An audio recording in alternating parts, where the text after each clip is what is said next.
गजा में आम मजलूम फ़लस्तीनियों के खून से जो होली खेली जा रही है, उस सिलसिले को 6 महीने पूरे हो जाएंगे कुछ ही दिनों में। 5 महीने कुछ दिन से ये सिलसिला बदस्तूर जारी है और गजा की ज़मीन पर इजरायली फ़ौज आम फ़लस्तीनियों की जान को ऐसे ले रही है जैसे क्या कोई चिड़ियों, चींटियों, परिंदों के जानों को लेता होगा। लेकिन इजराइल की बर्बादी की मुनादी हो चुकी है और ये मुनादी फ़लस्तीन की ज़मीन से या अरब ममालिकों से नहीं हुई है। ये बर्बादी की मुनादी आदिल खान की ज़ुबान से नहीं हुई है। ये बर्बादी की मुनादी उन मैगज़ीन्स, उन अखबारात, उन लीडरान की ज़ुबान से हुई हैं जिनका ना इस्लाम से कोई ताल्लुक़ है, ना मिडिल ईस्ट से कोई ताल्लुक़, ना हिंदुस्तान से कोई ताल्लुक़ है। अगर आपने द इकोनॉमिस्ट मैगज़ीन का नाम सुना होगा तो वाकई आप लोग खबरें पढ़ने वाले लोग हैं। दुनिया की सबसे बड़ी टॉप 5 मैगज़ीन्स में इसका शुमार होता है द इकोनॉमिस्ट, और ये उसका फ्रंट पेज है, देख लें। फिर मैं आपको बताऊं कि एक दुनिया के बड़े लीडर ने क्या कहा है इजराइल को लेकर, जिससे खतरे की घंटी बज गई और कैसे अमेरिका भागे भागे खुद इजराइल पहुंचा है कि सीज़ फायर कर लो वरना गड़बड़ हो जाएगी। मैं आपको जो बता रहा हूं तासुरात मेरे हो सकते हैं, लेकिन हालात यही है। और मैं आपको बता दूं कि यूएन ने भी जलील कर दिया है कंपैरिजन करके यूक्रेन और गाजा का, सारे यूरोपीय मुल्कों को जलील किया है। और यूरोपीय यूनियन ने एक बड़ा फैसला लिया है। सब कुछ इस छोटे से वीडियो में। आदिल खान आज़ाद का आदाब सलाम कबूल कीजिए। आज़ाद बोल इंडिया को अगर अब तक सब्सक्राइब आपने नहीं किया तो कर लीजिए, आपका चैनल है। कई खबरों का एक वीडियो, ये रहा आपकी नज़र। और सबसे पहली खबर वो मैगज़ीन द इकोनॉमिस्ट, और ये उसका फ्रंट पेज। लिखा है इजराइल अलोन, अकेला रह गया इजराइल या अकेला रह जाएगा। और इजराइल का झंडा है, गर्म धूल भरी हवाएं चल रही हैं, वो झंडा उड़े जा रहा है। जिस डंडे में लगा हुआ है उससे अलग होने को बेताब है।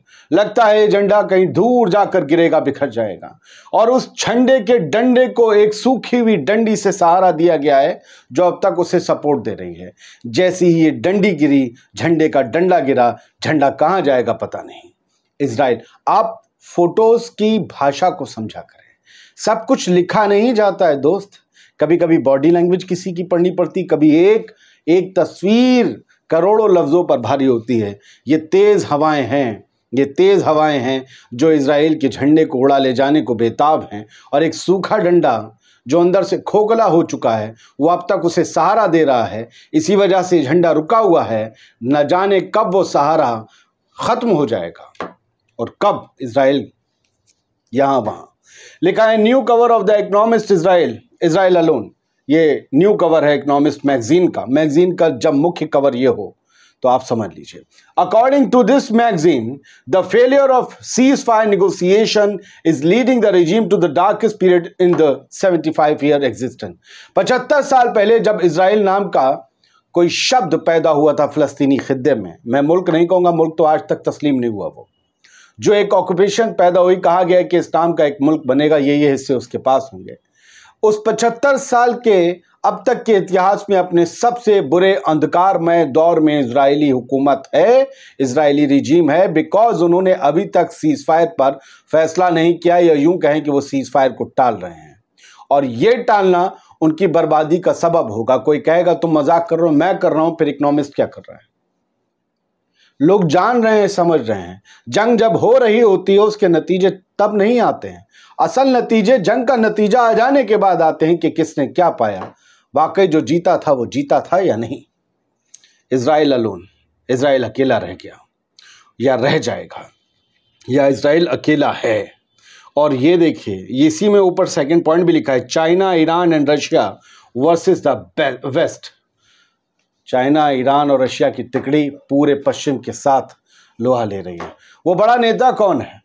डच पॉलिटिशियन है, आर्नो वैन डूम, इनका नाम डॉन नाम है। इन्होंने कहा है कि इन 5 months Israel has become the most hated country in the world with the most hateful, cruel and heartless people the world has ever known.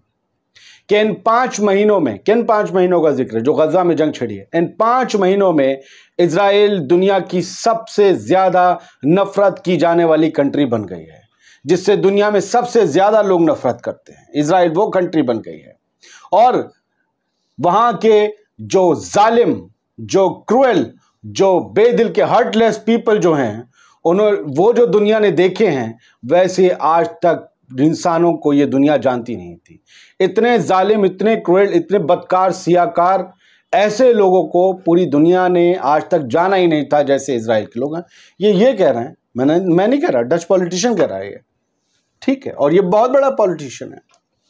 UN ने क्या कहा है? यूएन का कहना ना कहना मेरे लिए मायने नहीं रखता, क्योंकि इराक के वक्त वो कहते थे कि हमला मत करो, कोई वेपन ऑफ मास डिस्ट्रक्शन नहीं है, लेकिन अमेरिका ने हमला कर दिया। क्या लूटा आपको पता है? सोने की ईंटों की तस्वीरें आती हैं। खैर, the UN secretary general called, UN general secretary जो होता है, सबसे बड़ा पद होता है, एंटोनियो गुटेरेस हैं इस वक्त, और इन्होंने यूरोपीय यूनियन के तमाम लीडर्स के मुंह पर थूकते हुए ने आईना दिखाया है कि जिस तरीके से तुम सब लोग यूक्रेन की मदद करने के लिए बिलबिला रहे हो, उसे हथियार देने के लिए बिलबिला रहे हो, उसके लिए रोते धोते रहते हो, ऐसे ही दर्द, ऐसी ही तकलीफ, ऐसी ही तड़प गजा के लोगों के लिए क्यों नहीं दिखाते? वो फलस्तीनी, आम मजलूम फलस्तीनी जो इजरायली जुल्म सितम का शिकार हैं, 32,000 मार दिए गए, उनके लिए तुम्हारे दिल में तड़प कब जागेगी? पूछा है। सिविल, जो वहाँ की सिविलियन पॉपुलेशन है गजा की, उसके लिए तुम यूक्रेन जैसी सिंपैथी, दर्द, तड़प, लव, ये सब काहे नहीं दिखाते और सपोर्ट काहे नहीं दिखाते? वहाँ कहते हो बस जी एड जानी चाहिए, और वहाँ भेज देते हो यूक्रेन में हथियार। भेजो गजा में हथियार, देखें इजराइल में कितना दम है। स्प्रिंटर फैक्ट्री ने यूरोपियन यूनियन की जो प्रेसिडेंट हैं, उनका ही, यूरोपियन कमीशन की जो प्रेसिडेंट है उर्सुला, उनका ही बयान छाप दिया है, और ये कह रही है मैडम कि ह्यूमैनिटेरियन सिचुएशन गाजा में जो है बहुत ज़्यादा ख़राब है, बदतर से बदतर हालत में है, और वहाँ इमीडिएट फौरी तौर पर 500 ट्रक चाहिए जिनमें राशन, दवाइयाँ, ह्यूमैनिटेरियन एड वगैरह वहाँ पर हो जा सके। 500 ट्रक की इमीडिएट 500 ट्रक एड की जहाँ ज़रूरत हो, मुझे तो लगता है इससे भी ज़्यादा होगी, लेकिन अगर यूरोपीय यूनियन या कमीशन के लोग ये कह रहे हैं तो इट मीन्स क्या हालात हैं कि आप समझ नहीं सकते।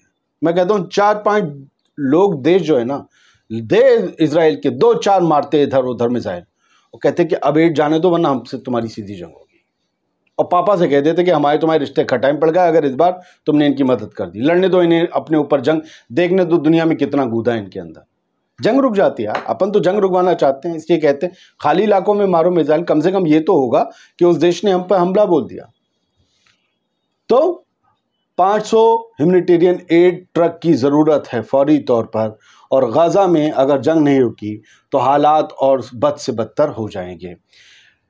Antony Blinken, US secretary of state, ये जो हैं भाई साहब आज नेतन्याहू से और उनकी वॉर कैबिनेट से मिलने टेल अवीव पहुंच चुके हैं, और ये कहा जा रहा है, ये देख लीजिए, प्राइम एएफपी जर्नलिस्ट के हवाले से ये कहा जा रहा है कि उनकी जो टॉक्स होंगी, यहाँ अल अरेबिया इंग्लिश के स्क्रीनशॉट में लिखा, वो एक्सपेक्टेड हैं कि बहुत टेंस होंगी बेंजामिन नेतन्याहू के साथ। यानी अमेरिका बुरी तरीके से झल्ला कर आया है, यार हमने तुम्हें पाला पोसला, तुम्हारी हर गलती को हमने नज़रअंदाज किया, तुम्हारी गलती में तुम्हारा साथ देते गए, और तुम हमारी बात नहीं मान रहे हो, तुमने हमारी बेइज्जती कर दी। हम कह रहे हैं कि ठीक है नहीं, और तुम इजाजत दे रहे हो रफा पर अटैक की।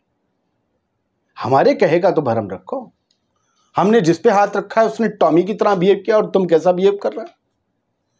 और ये है इजराइल का चेहरा, ये इलियाहू माली है, इजरायली रब्बी है, बड़ा रब्बी है। ये कहता है किल एवरीवन इन गाजा, गाजा में हर किसी को मार दो, इवन बेबीज शूट देम, छोटे छोटे बच्चों को भी गोली मार दो। ये इनकी सोच है, ये उग्रवादी किस्म के लोग, ये मिलिटेंट हैं, और यही नज़रिया जब इनके बच्चे फौज में होते हैं तो वो नज़ारे सामने आते हैं जो गजा से आ रहे हैं।